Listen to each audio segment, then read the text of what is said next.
부활주의를 맞이하면서 늘 마음 한편에 이런 생각이 있었습니다. 이 부활주일이 연례 행사처럼 되어가는 건 아닌가. 그냥 매년 상투적으로 반복되는 절기에 그치는 건 아닌가 싶은 생각 때문이었습니다. 예수님께서 죄와 사망을 이기시고 부활하셨다고 고백하고 또 우리가 찬양하기도 하지만 실제 우리의 삶에서 부활하신 주님과 전혀 관계없는 삶을 살고 있는 건 아닌지, 예수님께서 죽었다가 다시 살아나셨다라고 하는 이 메시지가 그저 아무 의미 없는 부활주일의 대사로 전락해버린 건 아닌지, 진정한 부활의 생명과 능력을 상실한 채 우리가 세상에 물들어 또 세상에 굴복하며 살아가고 있는 건 아닐지 말입니다. 예수님의 부활을 역사적인 사건으로만 외칠 것이 아니라 부활하신 예수 그리스도가 날마다 내 삶에서 고백되는 신앙이 우리에게 회복되었으면 좋겠습니다. 예수님의 부활을 사실로 믿는 우리의 믿음이 부활하신 예수님께서 날마다 나와 함께 하신다라고 하는 믿음의 고백과 일치하는가 말입니다. 예수님의 부활은 역사적인 사건입니다. 이에 비해 부활하신 예수님은 현재적인 사실입니다. 예수님의 부활은 지적인 내용일 수 있습니다. 하지만 부활하신 예수님은 실존적인 내용입니다. 부활하신 예수님에 관해 이야기하는 자들은 예수님이 살아나셨다라는 사실을 강조합니다. 이에 비해 부활하신 예수님을 이야기하는 자들은 예수님이 지금도 살아 계신다라는 사실을 강조하지요. 예수님께서 부활하셨다라고 하는 사실은 빈 무덤을 주목하게 만들 수 있지만 부활하신 예수님을 이야기하는 자들은 지금도 살아계신 예수님을 주목하게 합니다. 예수님의 부활과 부활하신 예수님 사이에서, 부활과 부활 사이에서 과연 지금 우리의 믿음의 현 주소는 어떠합니까? 과연 우리에게는 예수님의 부활을 믿는다라고 말하는 만큼 부활하신 예수님이 나와 함께 하시는 진정한 부활의 신앙으로 살아가고 있으십니까?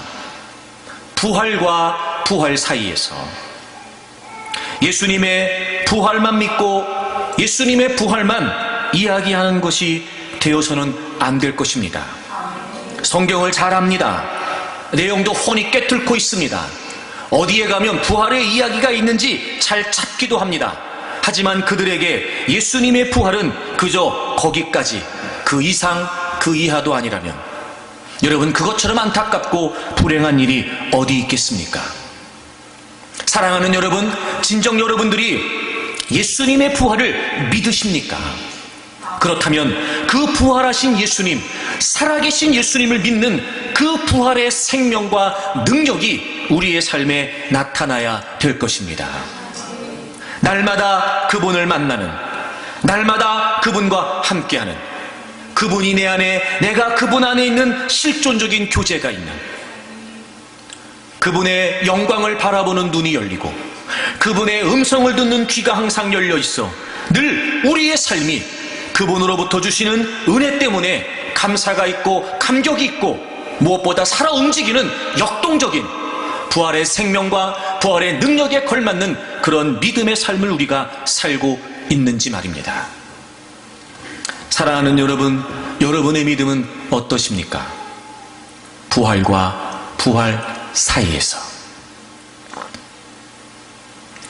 고린도전서 15장을 우리는 흔히 부활장이라고 부릅니다. 이 배경은 이렇습니다. 당시에 고린도 교회 내에는 바울이 전한 복음을 듣고 예수님을 믿는 사람들이 있었지만 부활을 믿지 않는 사람들이 있었습니다. 더 정확히 표현하면 몸의 부활을 믿지 않았던 겁니다. 이유는 당시에 그 고린도 지역에 아주 지배적인 영향을 미치고 있었던 헬라 철학 때문이었습니다. 그들은 죽음을 이렇게 생각했다고 하네요. 영혼이 육체로부터 해방되는 것이다, 이렇게 생각했대요. 특별히 그들은 몸이 영혼을 가두고 있는 감옥이라고 생각을 했다는 거예요. 그래서 죽음이라고 하는 건 그 몸이라고 하는 감옥 속에 갇혀 있었던 영혼이 비로소 탈출하는 것이다, 이렇게 생각을 했다고 합니다. 그래서 죽게 되면 몸은 그냥 끝나고 영혼만 계속 존재한다는 거지요. 그렇게 믿었던 그들이었기 때문에 신령한 몸으로의 부활은 있을 수 없는 일이었습니다. 그러므로 그들에게 있어 예수님의 부활도 부정되고 있었겠지요. 그러나 바울 사도는 예수 그리스도께서 부활하셨다는 사실을 분명히 확신했기 때문에 고린도전서 15장은 예수님께서 실제로 죽음에서 부활하셨다는 사실을 기록하고, 그리고 동시에 예수님을 믿는 자들 또한 그 예수님처럼 신령한 몸으로 부활할 것에 대해 증언하고 있습니다. 그리고 마지막 부분에 가서는 지금까지 전개되어 온 이 부활에 관한 논의를 결론 지으면서 우리 성도들이 이 땅에 살면서 부활로 말미암아 주시는 확신을 가지고 살아갈 수 있다고 주장하고 있습니다. 부활을 믿는 우리가 어떤 확신을 가지고 살 수 있는지, 도대체 부활로 말미암아 우리에게 주신 분명한 확신이 무엇이기에 부활과 부활 사이에서 우리는 진정한 부활의 신앙으로 살아갈 수 있는 것인지, 오늘 말씀의 내용을 통해서 우리가 어떻게 하면 부활과 부활 사이에서 진정으로 나를 위해 죽으시고 부활하신 그 예수 그리스도를 신뢰하고 그 부활의 생명, 그 부활의 능력으로 우리가 살아갈 수 있을까? 오늘 함께 우리가 말씀을 나누는 가운데 우리 안에 이 부활 신앙이 부활되기를 바랍니다. 마치 예수님이 부활하셨다는 사실을 잊은 채, 알지 못한 채 시리에 빠져 엠마오로 가고 있었던 두 제자들이 주님을 만나, 비록 그들이 처음에는 주님을 알아보지 못했으나 주님이 풀어주시는 말씀을 통해서 그들의 마음이 뜨거워지고 주님을 알아보는 눈이 열렸던 것처럼, 혹시라도 우리가 지금까지 예수님의 부활이라고 하는 역사적인 사건에 머물러 있었던 죽어있는 믿음이었다면 오늘 이 부활의 말씀을 통해 성령님께서 우리에게 역사하심으로 여러분, 우리가 새롭게 부활신앙으로 거듭나기를 바랍니다. 우리의 마음이 뜨거워지기를 바랍니다. 우리의 영혼이 소생되기를 바랍니다. 역동적인 그 부활의 능력이 우리의 능력이 되기를 바랍니다. 그렇다면 여러분, 우리가 무엇을 예수 그리스도의 부활로 말미암아 확신할 수 있을까요? 첫 번째, 우리는 승리를 확신할 수 있습니다. 우리가 함께 읽은 본문 57절을 보겠습니다. 우리 주 예수 그리스도로 말미암아, 여기에서 그리스도로 말미암는다는 건 앞전에서부터 계속해서 설명했던 주님의 부활을 의미합니다. 지금도 부활하셔서 살아계신 주님, 바로 그 예수 그리스도로 말미암아 우리에게 승리를 주시는 하나님께 감사한다. 이 부활장의 마지막 결론의 첫 번째입니다. 예수 그리스도로 말미암아 우리에게 승리를 주시는 하나님을 찬양하는 것입니다. 여기서 승리라고 하는 말은 정복한다, 극복한다, 이런 뜻이라 그래요. 여러분, 우리가 인생을 살면서 정말 버거워하는 많은 여러 가지 문제들이 있습니다. 극복하고 싶지만 극복되지 않는 여러 가지 많은 조건들이 있죠. 여기에서의 승리는 바로 극복과 정복을 의미합니다. 그리고 승리를 주신다라고 하는 이 동사를 찾아봤더니 현재 분사예요. 다시 말하면 그 예수 그리스도의 부활로 말미암아 승리를 주시는 그 하나님의 은총이 지금도 그 살아계신 예수 그리스도를 믿는 자들에게 지금도 계속해서 그 승리의 역사가 일어나고 있다는 겁니다. 그러므로 예수 그리스도의 부활, 지금도 그분이 살아계신 주님이라고 믿는 진정한 부활 신앙 속에는 우리가 승리를 확신할 수 있는 것입니다. 여러분, 그렇다면 성경은 우리가 무엇에 승리하고 있다고 알려주는 걸까요? 두 가지, 죄와 죽음에서부터 우리가 승리했다는 확신을 주는 것입니다. 첫째, 여러분, 예수 그리스도께서 우리를 위해 부활하심으로 말미암아 우리는 이미 모든 죄악의 권세를 이겼다는 사실입니다. 55절을 좀 보겠습니다. 사망아, 너의 승리가 어디 있느냐? 사망아, 내가 쏘는 것이 어디 있느냐? 이 구절은 구약의 호세아 13장을 바울 사도가 인용하고 있는 내용입니다. 이 두 질문을 반복하면서 바울 사도는 사망이 그 어디에도 없다는 사실을, 이미 예수 그리스도께서 그 사망의 권세를, 그 죄의 권세를 이미도 제압하셨기 때문에 그 사망의 세력이, 효력이 어디에도 없다는 사실을 반복해서 강조하는 것을 지금 이야기하고 있습니다. 범죄 이후 인간의 운명을 지배해왔던 그 죽음의 권세, 그 죄의 권세 말입니다. 피할 수 없는 우리 인간이 갖고 있는 궁극적인 본질, 아담 이후에 모든 인간은 본질상 진노의 자녀가 되어 우리의 죄악된 본성에 의해 우리는 죄의 지배를 받고 있었습니다. 바로 그 죄의 권세가 이 땅에 주인 노릇하고 있었고 모든 피조물들을 지배하고 있었으며 그 어느 누구도 이 죄와 사망의 권세는 이길 수 없는 최후의 원수였습니다. 그것이 우리가 타고난 운명이었습니다. 하지만 예수 그리스도께서 그 모든 죄의 권세를 이기셨기 때문에 더 이상 그 죄의 권세가, 사망의 권세가 승리를 자랑할 수 없다는 겁니다. 너의 승리가 어디 있느냐? 없다는 거예요. 내가 쏘는 것이 어디 있느냐? 여기서 쏜다라고 하는 의미는 찌른다라고 하는 의미로서 사망이 내뿜는 그 도끼를 의미합니다. 여러분, 죄의 권세가 우리에게 드리워 그 죄와 사망의 권세의 지배를 받고 비참한 운명 가운데 살아야 했던 우리, 바로 그 죄의 영향력 말입니다. 그 모든 영향력이 힘이 상실되었다는 겁니다. 그리스도께서 부활하심으로 말미암아 모든 죄의 권세를 이겨주셨습니다. 그래서 여러분, 이제 그 죄의 권세는요, 능력을 상실했습니다. 물론 여전히 죄의 권세는 우리를 유혹합니다. 하지만 여러분, 우리는 얼마든지 그 예수 그리스도의 부활, 지금도 살아계시는 그 부활의 주님을 신뢰함으로 우리는 그 모든 죄의 권세를 이길 수 있습니다.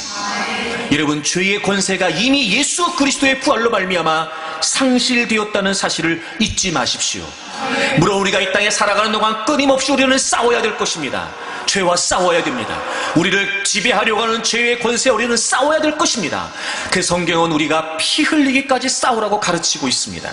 하지만 그럼에도 불구하고 궁극적인 승리는 죄에게 있는 것이 아니라, 죄의 권세에 있는 것이 아니라 우리에게 있습니다. 그리고 56절을 보시게 되면 바울 사도는 단순히 궁극적인 승리에만 도취되어 있는 것이 아니라 엄연히 죄와 사망의 현실 가운데 살아가고 있는 우리의 삶으로 시선을 옮기게 됩니다. 56절, 사망이 쏘는 것은 죄요, 죄의 권능은 율법이다. 여러분, 율법으로 말미암아 우리는 정죄를 받습니다. 율법으로 말미암아 우리는 우리가 죄인이라고 하는 사실을 알게 되죠. 그리고 결국 그 죄로 말미암아 우리는 사망에 이르게 되었습니다. 더 이상 죄의 권세가 효력을 발휘하지 못하는 이유가 무엇이냐? 사망은 죄로 말미암고 죄는 그 율법을 통해 우리를 지배하고 있었다는 거지요. 하지만 예수 그리스도께서 그 모든 죄의 권세를 제압하셨기 때문에 더 이상 죄 때문에 그 죄의 권세가, 사망의 권세가 우리를 지배하지 못한다는 겁니다. 여러분, 우리가 예수 그리스도를 믿음과 동시에 그 이전에는 죄와 사단의 지배 가운데 있었지만 예수 그리스도께서 우리의 모든 죄를 담당해 주시고 십자가에서 죽으시고 부활하심으로 말미암아, 그리고 지금도 그분은 살아계시는 우리의 주님이라고 하는 사실을 믿을 때마다 우리는 그 모든 죄의 권세로부터 이미도 자유함을 얻어 거룩한 하나님의 백성, 더 이상 죄의 지배가 아니라 하나님의 지배를 받는 하나님의 자녀가 되었다는 사실을 확신할 수 있게 되는 것입니다. 그러므로 여러분, 죄가 우리에게 도전해 올 수 있고 여전히 죄의 권세는 우리를 지배하기 위해 우리에게 도전해 올 수 있으나 결코 우리는 여러분 그 죄의 세력에 지배를 받지 않을 수 있는 승리를 얻은 존재가 되었다는 겁니다. 바로 예수 그리스도께서 그것을 위해 부활하신 겁니다. 때론 여러분 우리가 죄의 유혹 때문에 힘들어하기도 합니다. 우리의 의지와 상관없이 여러분 우리는 또 그 죄의 유혹에 넘어지기도 합니다. 사실이 그렇죠. 결심한다고 이길 수 있는 것도 아니고 노력한다고 이길 수 있는 건 더더욱 아닐지도 모릅니다. 하지만 그럼에도 불구하고 부활하신 우리 주님께서 우리와 함께 하신다는 사실, 이미 부활하신 주님께서 그 모든 죄의 권세와 효력을 제압하셨다는 사실을 우리가 믿는다면 얼마든지 우리가 죄와 싸울 수 있고, 지금도 궁극적인 승리 이전에 지금도 이 현실의 삶에서도 그 부활의 신앙으로 말미암아 우리는 얼마든지 죄의 권세를 이길 수 있습니다. 로마서 5장을 좀 찾아보겠습니다. 로마서 5장을 찾아보시면 먼저 12절을 보실까요? 이게 이제 우리의 운명이었습니다. 로마서 5장 12절을 보시면, 그러므로 한 사람으로 말미암아, 아담을 의미하죠. 죄가 세상에 들어오고 그 죄로 말미암아 사망이 들어왔어요. 이러면 56절의 말씀과 동일하죠. 이와 같이 모든 사람이 죄를 지었으므로 사망이 모든 사람에게 이르렀느니라. 여러분, 그 죄로 말미암아 우리는 그 사망의 권세에 지배를 받게 되었습니다. 하나님과 관계가 끊어지게 됐죠. 그리고 우리는 영원한 형벌에 이르게 됩니다. 그리고 좀 이따 설명드리겠습니다만 육체적인 죽음에도 이르게 되죠. 하여튼 완전한 사망이었습니다. 완전한 사망. 그게 우리의 운명이었습니다. 죄악된 본성 때문이었습니다. 그런데 여러분 15절 말씀을 보시면, 그러나 그럼에도 불구하고 이 은사라고 하는 말은요, 하나님께서 예수 그리스도를 통해 베풀어 주신 그 십자가의 은혜를 말하는데, 제가 이 단어를 영어 성경 찾아봤더니 더 기프트 이렇게 돼 있어요. 정관사가 붙어 있어요. 그러니까 여기서 말하는 이 은사라고 하는 것은 예수 그리스도를 통해서만 주어지는 그 구속의 은혜, 바로 그 은혜를 말하는 거예요. 그 은혜. 그 범죄와 같지 아니하니, 12절의 설명이지요. 곧 한 사람의 범죄를 인하여 많은 사람이 죽었은즉 더욱 하나님의 은혜와 또한 한 사람 예수 그리스도의 은혜로 말미암은 선물은 많은 사람에게 넘쳤느니라. 한 사람으로 말미암아 죄와 사망이 들어왔는데 예수 그리스도 한 분으로 말미암아 우리에게 은혜가 넘쳤다는 거예요. 자, 17절 보겠습니다. 한 사람의 범죄로 말미암아 사망이 그 한 사람을 통하여 왕노릇하였은즉, 보세요. 죄로 말미암아 사망이 왕노릇해요. 여기서 왕노릇한다는 말은 지배한다는 거예요. 통치한다는 거예요. 여러분, 죄로 말미암아 사망의 권세가, 그 죄의 권세가 우리를 왕노릇하고 있었던 겁니다. 원래 하나님께서 우리 인간을 만드실 때 우리 인간은 하나님의 다스리심을 받게 되었죠. 그 속에서 아무 문제가 없었습니다. 그런데 우리 인간이 하나님과의 약속을 깨트림으로 말미암아 우리는 이제 하나님과 관계가 깨어지게 됐어요. 그래서 하나님과 인간 사이의 관계가 단절되게 되죠. 여러분, 그 사이를 바로 이 죄의 권세, 사단의 세력이 비집고 들어와서 그 죄로 말미암아 사망의 권세가 우리를 다스리고 있었다는 거예요. 그런데 말입니다, 예수 그리스도로 말미암은 은혜로 인하여 더욱 은혜와 의의 선물을 넘치게 받는 자들은 한 분 예수 그리스도를 통하여, 예수님을 통하여 한 분, 바로 그분을 통하여 생명 안에서 왕노릇한다는 거예요. 이게 무슨 말이냐면, 이제 예수 그리스도를 통해 우리는 그 모든 죄의 권세를, 사망의 권세를 넘어서게 됐습니다. 그래서 죄로 말미암아 사망의 권세가 우리를 지배하고 있었는데, 이제는 예수 그리스도께서 그 모든 죄를 십자가에서 짊어지시고 죽으시고 부활하심으로 우리가 믿음으로 의롭다 하심을 받게 되었고, 이제 의가 생명을 통해 우리를 다스리게 되었다는 거예요. 더 이상 죄의 권세가, 사망의 권세가 우리에게 왕노릇할 수 없다는 거예요.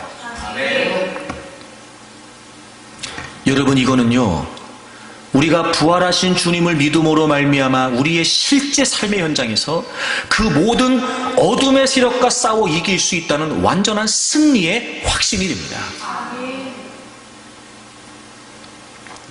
그러므로 여러분, 얼마든지 우리가 죄를 맞설 수 있고 얼마든지 우리가 죄의 권세와 싸워 이길 수 있다는 겁니다.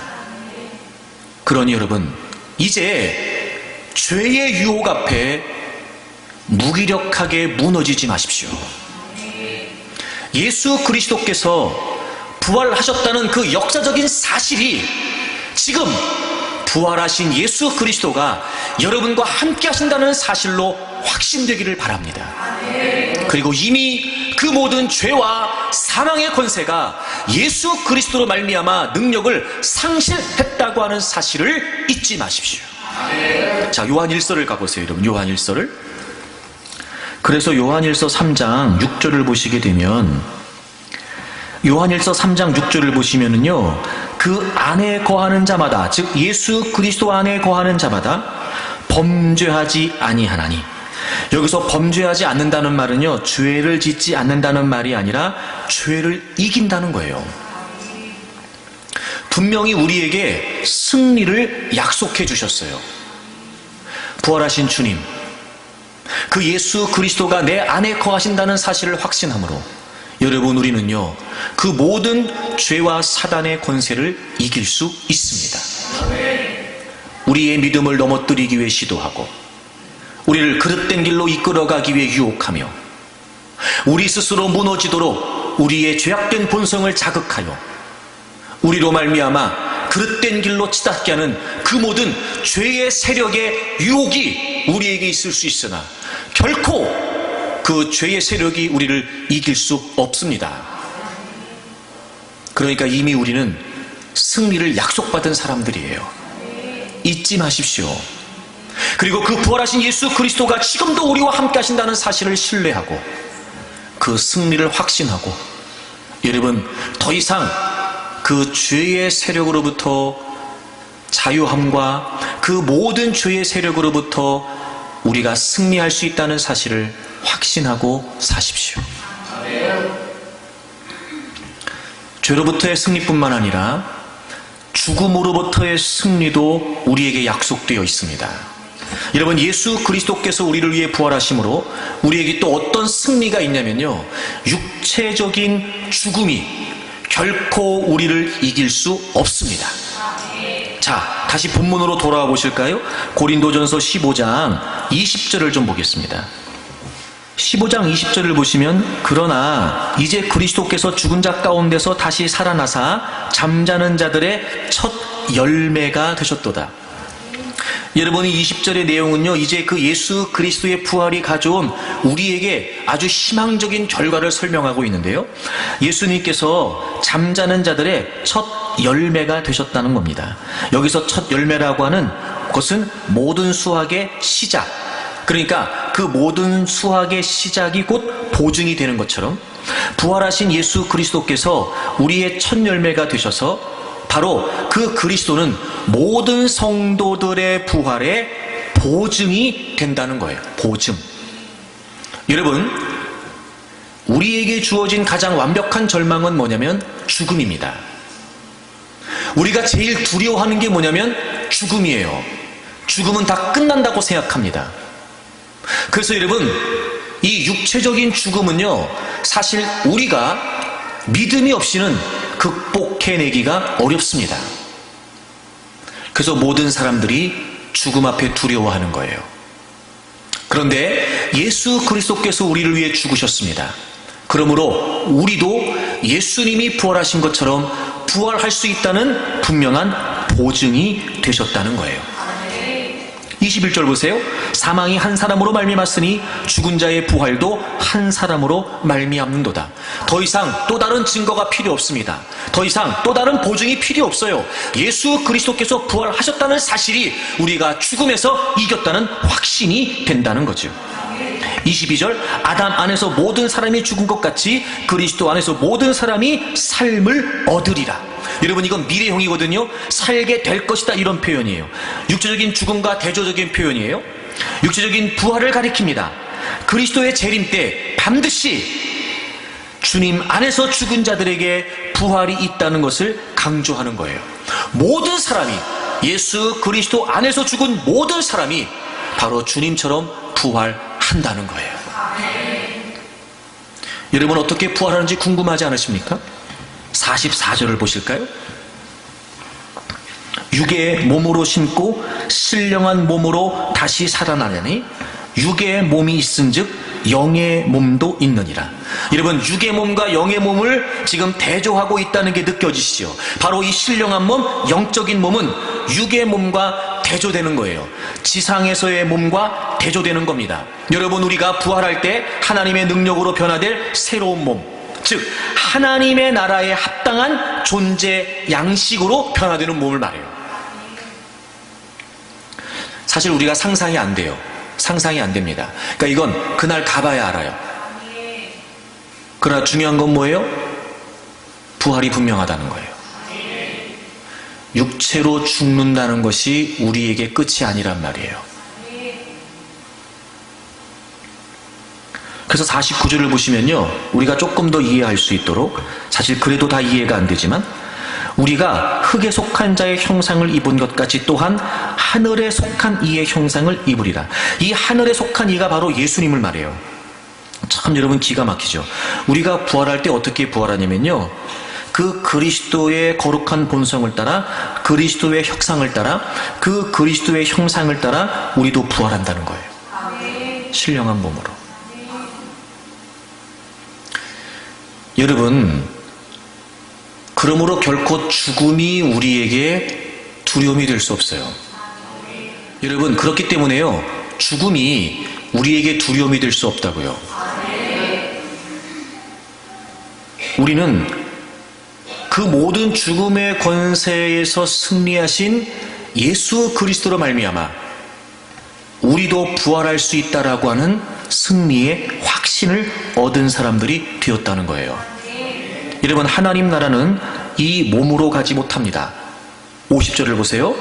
형제들아, 내가 이것을 말하노니 혈과 육은 하나님 나라를 이어받을 수 있다 없다?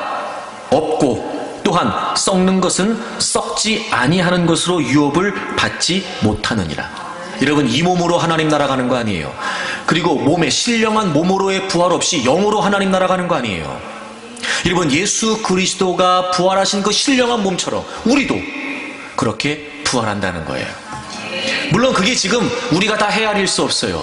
그걸 뭐 우리가 논리적으로, 물리적으로, 또는 뭐 지금 우리가 이해할 수 있는 어떤 그런 세상적인 어떤 기준으로 뭐 이렇다 저렇다 말할 수는 없을지도 몰라요. 하지만 분명한 건 예수 그리스도께서 부활하셨고, 여러분, 그분도 몸으로 부활하셨죠. 신령한 몸으로 부활하셨어요. 우리도 그렇게 죽음으로 끝이 아니라 예수 그리스도께서 죽음의 권세를 이기신 것처럼, 여러분, 우리도 육체의 죽음이 우리에게 한계가 될 수 없다는 거예요. 기가 막히지 않습니까, 여러분? 그럼 보세요. 죄의 권세가, 죽음의 권세가 우리를 이길 수 없어요. 소위 이런 거죠. 우리 이제 겁날 게 없는 겁니다. 거칠 게 없다고요.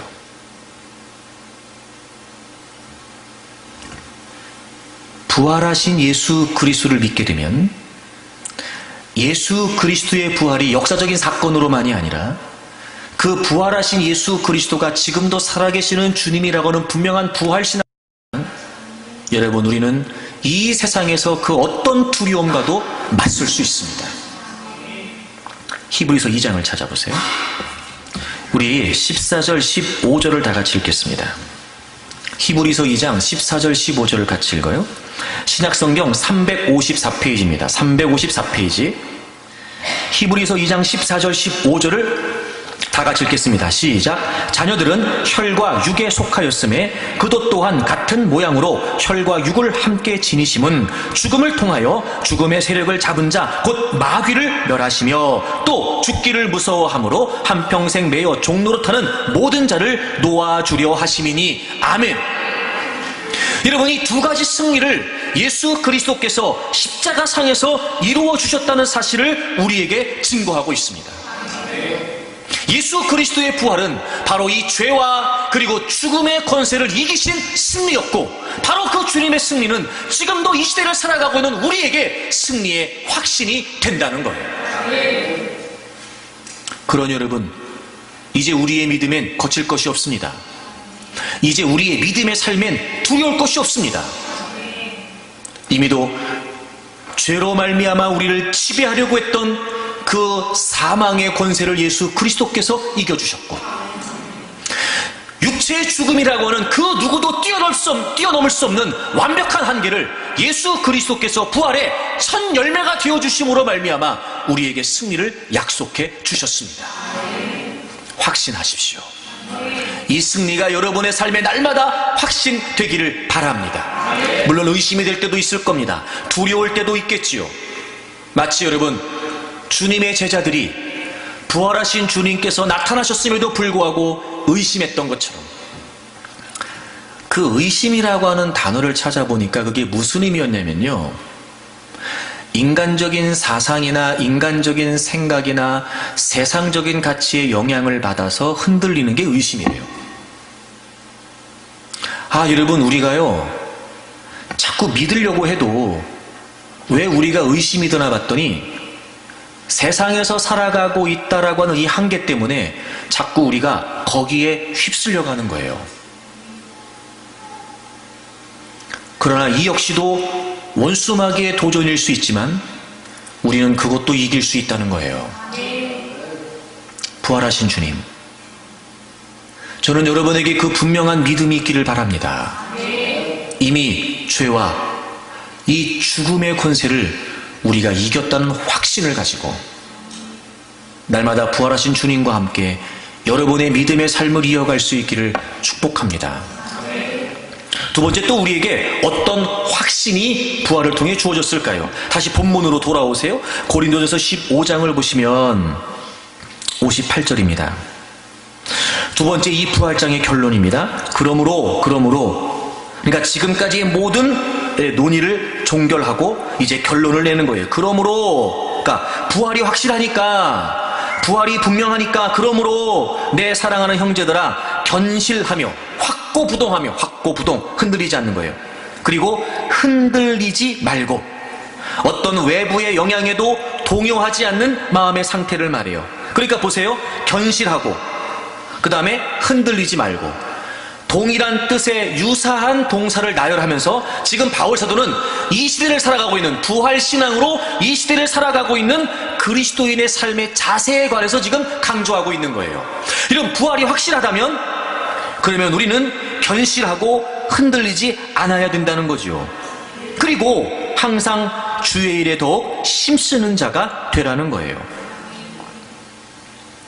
어떤 유혹에도 흔들리지 말고, 부활에 대한 분명한 확신을 갖고 주의 일에 열심을 품으면서 굳건히 서서 흔들림 없이 주님을 위해 살아가라는 거예요.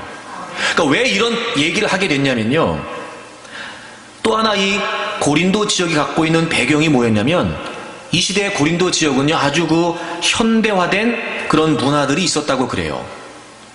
그래서 그 고린도에 살고 있었던 사람들이 점점 세속화되기 시작하는 거예요.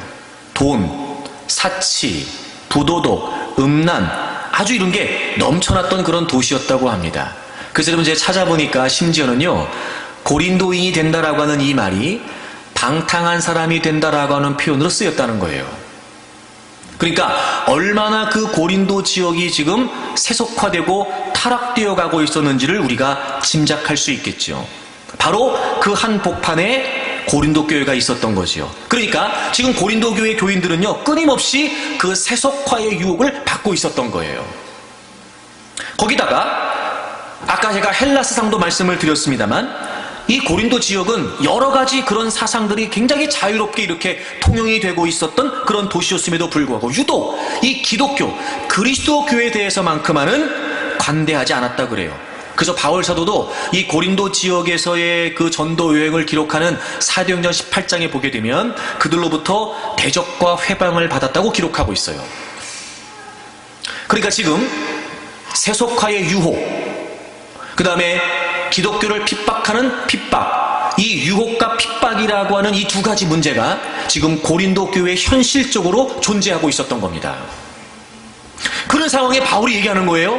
흔들지 말아라, 견고해라, 그리고 계속해서 부활 신앙을 가지고 주의 일에 열심을 품어라, 이렇게 말하는 거예요. 근데 그렇게만 얘기하지 않고 맨 마지막에 그 이유를 설명해요. 왜냐하면 이는 너희 수고가 주 안에서 헛되지 않은 줄 알미니라. 세속화의 유혹이 있어요. 도전과 핍박이 있어요. 흔들릴 수밖에 없고 넘어갈 수밖에 없어요. 근데 왜 그들로 하여금 흔들리지 않도록, 견고하도록, 그래서 주님의 일을 위해 살아가도록 권면하고 있냐면, 주 안에서 하는 너희들의 모든 수고가 결코 헛되지 않는다는 거예요. 여러분, 예수 그리스도의 부활이 우리에게 주는 또 다른 하나의 확신이 뭐냐면 바로 소망이에요. 소망.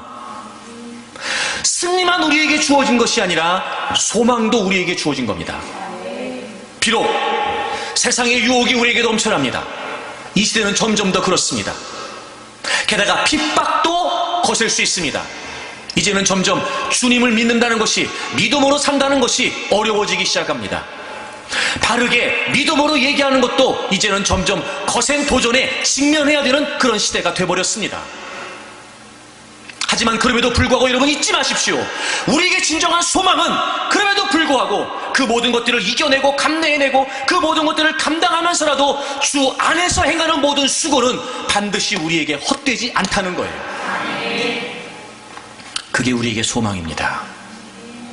사랑하는 여러분, 부활과 부활 사이에서 우리가 진정한 부활 신앙으로 살아가기를 원한다면 궁극적으로 우리가 주님 안에서 행하는 모든 일들이 아름다운 열매와 결실이 된다라고 하는 소망을 확신하실 수 있어야 합니다. 이 수고에는 고난을 포함하고 있을 겁니다. 이 수고라고 하는 말을 찾아보니까 말뜻 자체가 고생이더라고요. 고생. 여러분, 어찌 보면 이 시대에요, 믿음으로 산다는 건 고생일지도 몰라요.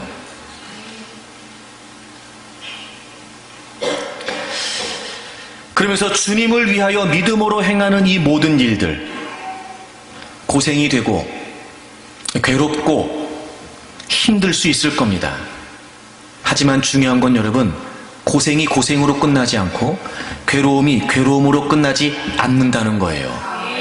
반드시 주 안에서 헛되지 않다는 거지요. 이 헛된다라고 하는 말은 텅 비었다 이런 뜻이에요. 즉 열매가 없다는 말이에요. 그러니까 우리가 부활의 확신을 가지고 살고 있는 한 주님을 위한 모든 수고가 결코 헛되지 않는다는 거예요. 이 소망을 확신하고 그 부활의 주님을 위해 우리가 이 세상에서 주님을 행한 그 모든 수고는 반드시 아름다운 열매가 있다는 거지요. 그도 그럴 것이, 여러분, 우리가 좀 전에 나눴습니다만 우리도 그 부활의 영광에 동참하게 될 것입니다. 그리고 우리가 마지막 그 주님 앞에 가게 되면 그 주님을 위해 수고한 모든 수고를 주님께서 생명의 면류관, 썩지 않는 면류관, 그 영원한 면류관, 진정한 상급으로 우리에게 갚아 주실 것입니다. 그런데 여러분, 이 주 안에서라고 하는 표현이 중요한데요, 이 주 안에서라고 하는 말이 무슨 말이냐면 주를 위해서 수고하는 그 모든 일에 대한 보증이 주님이 되신다는 거예요. 성과가 아니라, 결과가 아니라, 수고가 아니라 우리에게 있어 진정한 보상, 우리의 소망을 끝까지 견지할 수 있는 진정한 보상은 뭐냐면 바로 예수 그리스도라는 거예요. 이 궁극적인 약속을 믿으라는 거죠. 믿으라는 거예요. 여러분, 저는 우리에게 이 생을 살면서 때로는 세상의 즐거움, 우리가 기대했던 세상의 즐거움은 물거품처럼 사라질 수 있고, 우리가 이 땅에 살면서 우리가 기대하고 우리가 원했던 그 무엇들은 이루어지지 않을 수 있으나, 그럼에도 불구하고 진정한 부활신앙으로 이 땅에서 주님을 위해 행하는 그 모든 수고들은 반드시 열매가 있을 것이라는 사실을 확신하시기 바랍니다. 근데 문제는 뭐냐면 그날까지 가는 게 문제잖아요. 그날 열매가 있을 것이라는 걸 바라보는 게 문제라고요. 지금 살아야 되는데 지금 수고해야 되니까 우리가 궁극적으로 그날을 바라보기까지 지금 그 수고를 견뎌내는 게 우리에게 벅찰 수 있단 말이죠. 그래서 부활이 증거가 된다는 게 무슨 말이냐면, 오늘 15장 본문을 보시면 여러분 몇 절을 가보시냐면 14절을 가보세요. 14절. 그러니까 저는 성경이 이런 게 신기한 거예요. 그러니까 그리스도께서 만일 다시 살아나지 못하셨으면 우리가 전파하는 것도 헛것이요 또 너희 믿음도 헛것이다.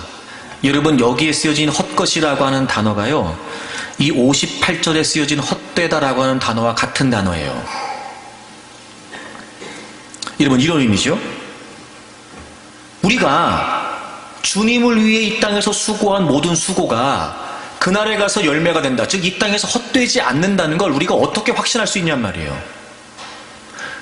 그날 가야 되는 거잖아요. 그날. 근데 우린 지금 살고 있잖아.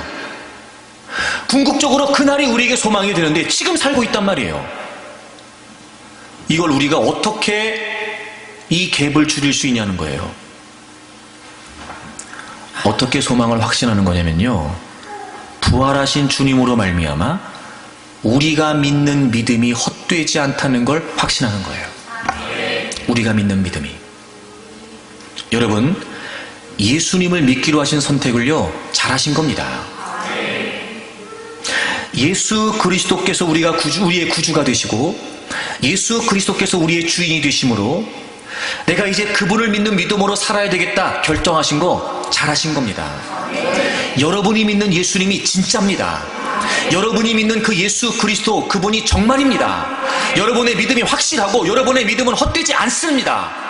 그러므로 이 시대를 살아가면서 그 부활의 주님으로 말미암아 내가 믿고 있는 그 주님이 진짜 주님이시고 내 믿음이 확실한 믿음이라고 하는 확신을 갖고 그날의 소망을 기대하는 거예요.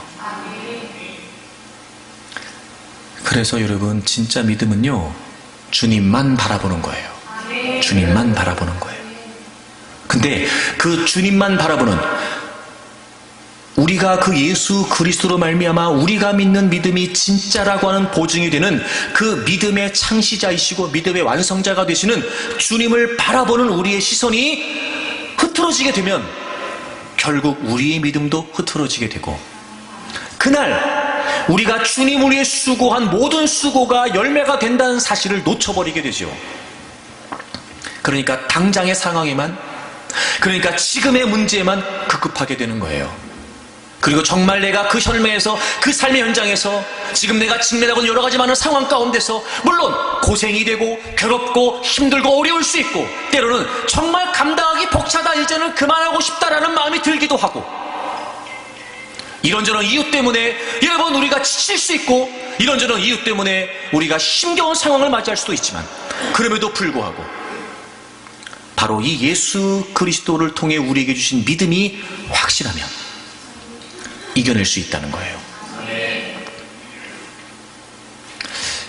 여러분, 그러니까 이 부활신앙은요, 단순히 우리가 그냥 죽어서 천국 간다, 부활해서 천국 간다, 이 차원만 있는 게 아니고, 이 예수 그리스도의 부활을 진짜 믿게 되면은요, 우리의 모든 가치와 우리의 모든 생각이 바뀌는 거예요. 그래서 여러분 19절을 보세요. 19절. 다 같이 한번 읽어보려고 해요. 19절, 15장 19절 다 같이 읽겠습니다. 시작. 만일 그리스도 안에서 우리가 바라는 것이 다만 이 세상의 삶뿐이면 모든 사람 가운데 우리가 더욱 불쌍한 자이리라. 아멘. 여러분, 예수 그리스도의 부활을 통해서 우리도 부활하여 그날의 소망이 있단 말이에요. 우리가 바라는 것이 이 세상의 삶이라면, 그게 전부라면 우리가 모든 믿는 믿음은 헛되게 되죠. 우리처럼 불쌍한 자가 없다는 거예요. 그래서 바울 사도가요, 32절에 보면 먹고 마시는 게 낫다는 거예요. 세상에서 먹고 마시는 게 낫다는 거예요. 그러니 여러분, 이 세상에서의 삶이 전부가 아니고 우리가 궁극적으로 그날에 우리의 모든 수고를 보상받고 진정한 영원한 상급을 받을 수 있다라고 하는 이 확신을 갖고 그 부활하신 주님으로 말미암아 우리의 믿음이 확실하다라고 하는 사실을 끝까지 붙들고 가는 거예요. 부활하신 주님이 나와 함께 하시고 나는 그분으로 말미암아 새 생명을 얻은 자가 되었고 이미 나는 거룩한 존재가 되어 하나님의 다스리심 안에서 하나님의 뜻을 이루어가는 하나님의 사람이 됐다는 거지요. 물론 우리의 믿음을 방해하는 원수마귀의 도전이 있을 수 있으나 우리는 반드시 이겨낼 수 있고 우리가 이 땅에서 그 어떤 고난과 그 어떤 고통 가운데서라도 주 안에서 행하는 모든 수고는 반드시 그날에 열매와 결실이 있다는 거예요. 그 소망, 예수 그리스도의 부활로 말미암아 우리에게 그 소망이 주어졌다는 겁니다. 그러므로 우리는 그 소망이 확실하다면 보다 더 적극적으로 이 땅에서 세상에 물들지 않고 그런 핍박에도 굴하지 않고 정말 진정한 하나님의 나라를 이루어가기 위해 이 땅이 우리의 전부가 아니라 하나님의 나라가 우리에게 있다는 사실을 확신하고 이 땅에서도 얼마든지 하나님을 위해 하나님의 나라를 위해 살아갈 수 있게 된다는 겁니다. 예수 그리스도께서 그 일을 우리보다 앞서 보여주셨습니다. 제가 지난 기도 성회를 고난주간에 하면서 말씀을 드렸습니다만 우리 안에 주어지는 계속되는 내면의 싸움이 뭐냐면 존재감입니다. 우리는 나 자신의 존재감을 우리의 성과와 우리의 눈에 보여지는 그 결과로 자꾸 확인하려고 합니다. 그래서 눈에 보이지 않으면 무언가 드러나 보이지 않으면 우리는 자꾸 스스로의 존재감을 잃어버리게 되죠. 거기에 넘어지는 겁니다. 그런데 예수 그리스도께서 우리를 위해 십자가를 지실 때 그분이 가장 견디기 힘들었던 모욕과 수치가 뭐였냐면 바로 그 존재감의 문제였습니다. 예수님이 십자가에 매달리셨습니다. 지나가는 많은 사람들이 너가 진짜 하나님의 아들이라면 십자가에서 내려오라는 거예요. 뿐만 아닙니다. 경비들이, 관리들이, 게다가 대제사장들도 모두가 한결같이 얘기합니다. 너가 진짜 하나님의 아들이라면 남을 구원한다고 말하지 말고 너가 지금 내려오라는 거예요. 그러면 믿겠다는 겁니다. 심지어 대제사장들은 하나님을 거론하면서 너가 진짜 그렇게 하나님을 신뢰한다면 하나님이 그렇게 하시지 않겠냐 조롱하면서 말입니다. 얼마든지 주님은요 당장이라도 십자가에서 내려오셔서 그래 내가 진짜 하나님의 아들이라 자신의 존재감을 증명해 보이실 수 있었습니다. 그런데 주님은 끝까지 내려오지 않으셨습니다. 자신의 존재감과 하나님의 뜻과 맞바꾸신 겁니다. 그리고 정말 그분은 그렇게 맥없이 힘없이 십자가에서 죽으셨습니다. 끝났다고 생각했습니다. 이제 예수 그리스도의 존재감은 사라졌다고 생각했습니다. 제가 그런 말씀 드렸는데 주님이 마지막 숨을 거두시면서 하나님 아버지께 말씀하십니다. 아버지요, 내 영혼을 아버지의 손에 부탁합니다. 물론 여러 가지 많은 의미로 해석할 수 있을 것입니다. 하지만 그 의미는 이런 의미입니다. 주님, 저는요 나의 존재감을 포기하고 하나님께서 하라고 하신 일 다 했습니다. 이제 그 이후는 하나님이 해주십시오. 나의 영혼을 아버지의 손에 부탁합니다. 그리고 놀라운 일이 벌어집니다. 죽은 지 3일 만에 하나님의 능력으로 그 예수 그리스도가 부활하십니다. 비로소 존재감을 드러내십니다. 진짜 하나님의 아들이셨다. 정말 그리스도였다. 그리고 놀라운 일이 벌어집니다.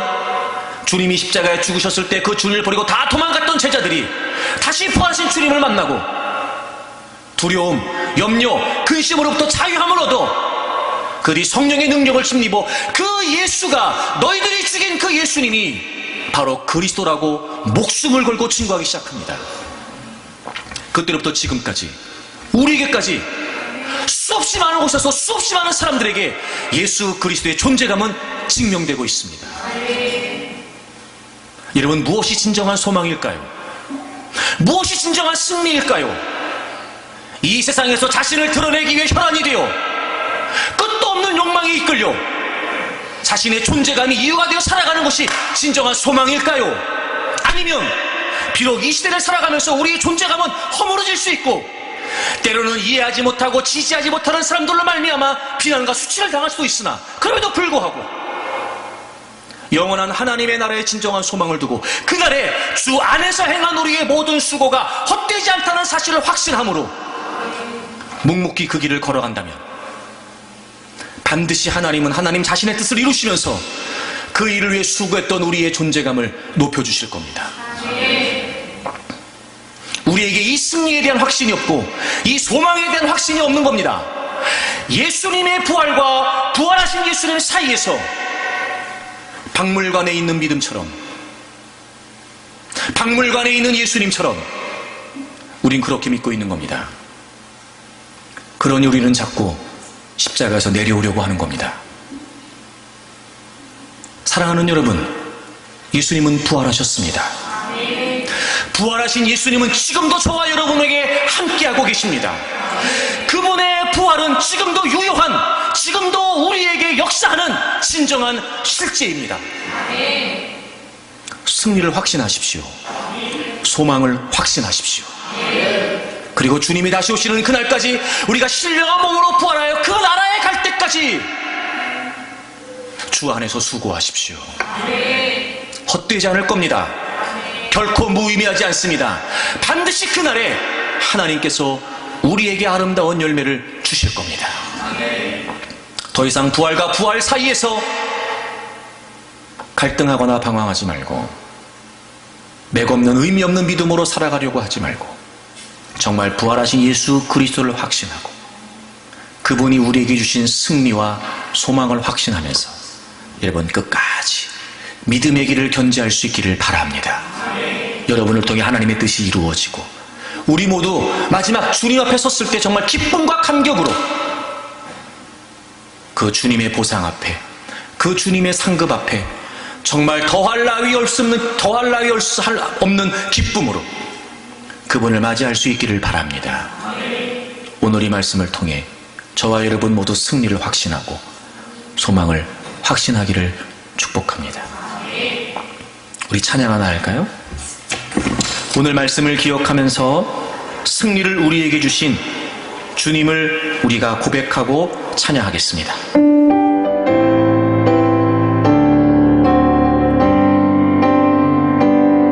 세상의 유혹 시험이 내게 몰려올 때에 나의 힘으로 그것들 모두 이길 수 없네. 거대한 폭풍 가운데 위축된 나의 영혼 어찌할 바를 몰라 헤매이고 있을 때 줄 찬양 손을 들고 찬양 전쟁은 나에게 속한 것 아니니 줄 찬양 손을 들고 찬양 전쟁은 하나님께 속한 것이니 거짓과 속임수로 가득 찬 세상에서 어디로 갈지 몰라 머뭇거리고 있네. 공중의 권세 잡은 자 지금도 우리들을 실패와 절망으로 넘어뜨리려 하네. 주를 찬양 손을 들고 찬양 전쟁은 나에게 속한 속한 것 아니니 줄 찬양 손을 들고 찬양 전쟁은 하나님께 속한 것이니 주위를 둘러보면 아무도 없는 듯 믿음의 눈을 들면 보이는 분 계시 아멘 지금도 내 안에서 역사하고 계시는 사망과 어둠의 권세 물리치신 예수님 할렐루야 줄 찬양 손을 들고 찬양 전쟁은 나에게 속한 것 아니니 줄 찬양 손을 들고 찬양 전쟁은 하나님께 속한 것이니 주위를 둘러보면 아무도 없는 듯 믿음의 눈을 들면 보이는 분 계시네 지금도 내 안에서 역사하고 계시는 사망과 어둠의 권세 물리치신 예수님 아멘 줄 찬양 손을 들고 찬양 전쟁은 나에게 속한 것 아니니 줄 찬양 손을 들고 찬양 전쟁은 하나님께 속한 것 오른손 들고 고백합니다 주를 찬양 줄 찬양 손을 들고 찬양 전쟁은 나에게 속한 것 아니니 줄 찬양 손을 들고 찬양 전쟁은 하나님께 속한 것이니 나의 믿음 주께 있네 십자가 능력이 내 영광 되었네 주께서 우리를 승리케 하셨네 나의 능력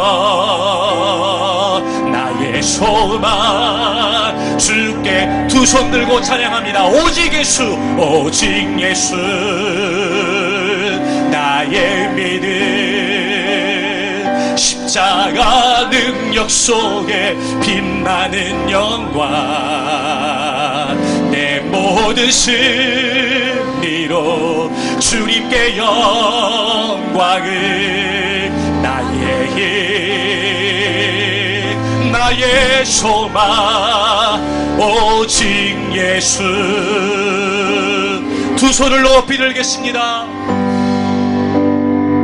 여러분 우리가 부활의 영광을 보게 되기를 원합니다 그 부활의 생명과 그 부활의 능력을 확신하기를 바랍니다 부활은 우리에게 확신을 줍니다 승리의 확신, 소망의 확신입니다 이미 죄와 사망의 권세로부터 우리는 자유함을 얻었습니다 죽음으로부터도 우리는 이미 승리를 확신할 수 있습니다 그러니 여러분 주님이 다시 오시는 그날까지 우리는 주 안에서 수고할 수 있습니다 흔들리지 마십시오 의심하지 마십시오 견고하십시오 그날에 우리의 수고가 헛되지 않아 아름다운 열매와 결실이 있다는 사실을 확신하십시오 주여 예수님의 부활이 아니라 부활하신 예수님 우리가 그 부활의 신앙으로 새로워지기를 원합니다 승리를 확신하고 소망을 확신하고 주님이 다시 오시는 그날까지 믿음으로 살고 주님께서 맡겨주신 그 일을 위해 힘쓰겠습니다 우리 믿음의 결단을 담아 주여 세 번 하고 통성으로 기도합니다 주여 주여